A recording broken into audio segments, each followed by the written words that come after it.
afternoon, everyone. I'm Jenny Montgomery. Thank you for joining us. We see it in the news all the time, and according to the Department of Health and Human Services, our country is facing an unprecedented mental health crisis. The crisis isn't just affecting adults, it's devastating young people, and people from every background are impacted. Mental health is essential for a person's overall health. But this is what we're learning. Prevention works. Treatment is effective, and people can recover from mental disorders and live full and productive lives. In South Carolina, there's an added focus on crisis hotlines. The ultimate goal is to be available 24/7 and then sort of share the load with the other call center.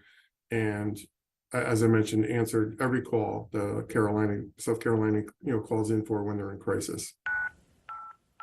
And someone who sees the value in a community focus on mental health is Natalie Bryan. She's a licensed clinical social worker here in the CSRA. Natalie, it's good to see you again. Good to see you too. I'm so glad you were able to come.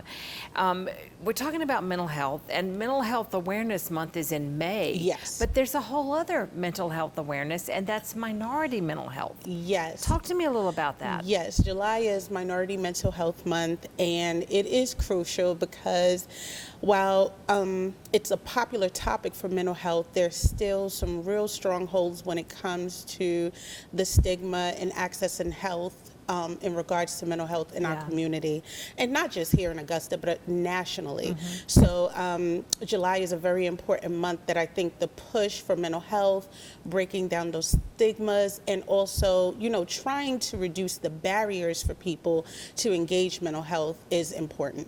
Isn't that one thing that we've really learned from telemedicine and from what we learned in the pandemic?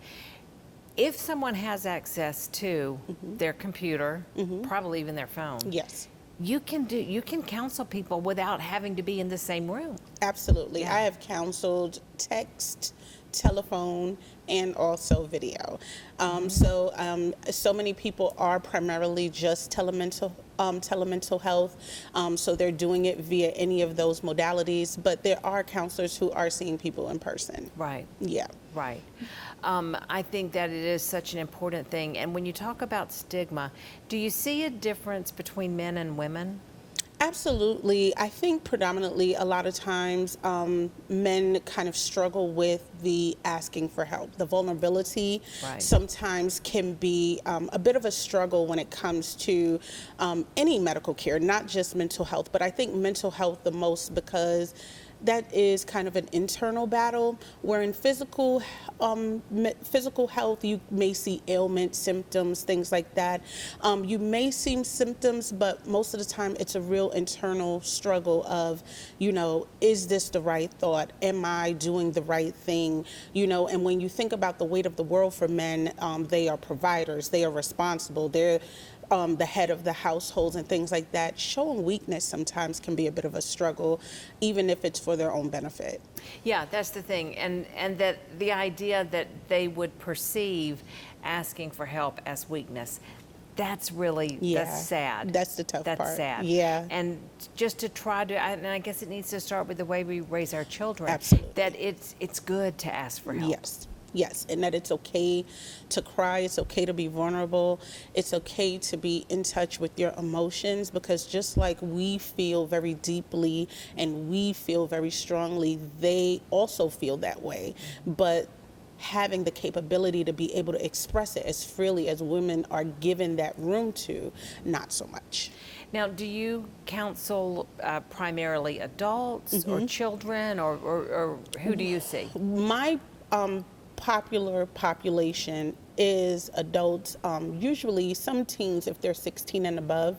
However, I have referral resources in our community that start from toddler age, and I do tell people all the time, while this may not be my modality, play is the ultimate treatment plan for children.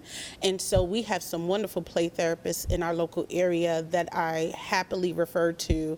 At our Mentally Wealthy event, they do come out out. We have 3 or 4, but in our community, we have such great clinicians that really focus in on special modalities. And I think people don't realize that there are some clinicians who are great at grief, clinicians who are great at trauma, clinicians who are great at sex addiction, clinicians who are great at play. So you just have to find the right fit for you. For you.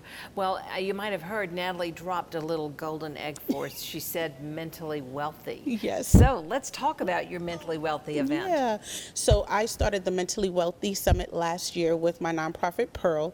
And what I've done is I've been able to bring in about 25 to 30 clinicians and agencies that people can come in and have conversations, ask questions about services, normalize the therapists that they see and speak to, and have them to recognize, like, hey, we're not aliens, we're not bad, there isn't a couch, you can just have a conversation with us. So it's really like a mental health fair. Yes. With a lot of different people who are participating. Absolutely. We have a wonderful keynote speaker. Dr. Tanjanika Jackson will be our keynote. We do have a panel, and our panel is going to be diverse. We will have a male clinician there.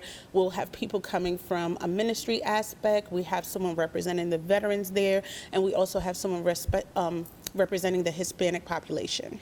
Natalie Bryan, it is always amazing to talk to you, and I'm so glad that you are here. Thank you for your time today. Thank you for having me. And once again, I want you to know that the second annual Mentally Wealthy Community Conversations for Minority Mental Health is coming up Saturday, July 15th from 11 a.m. until 2 p.m. It's at the Augusta Public Library. That's at 825 Telfair Street. It is free and open to the public. Coming up, sharing the joy of bowling. Next on Jenny, how one local nonprofit is knocking down stereotypes.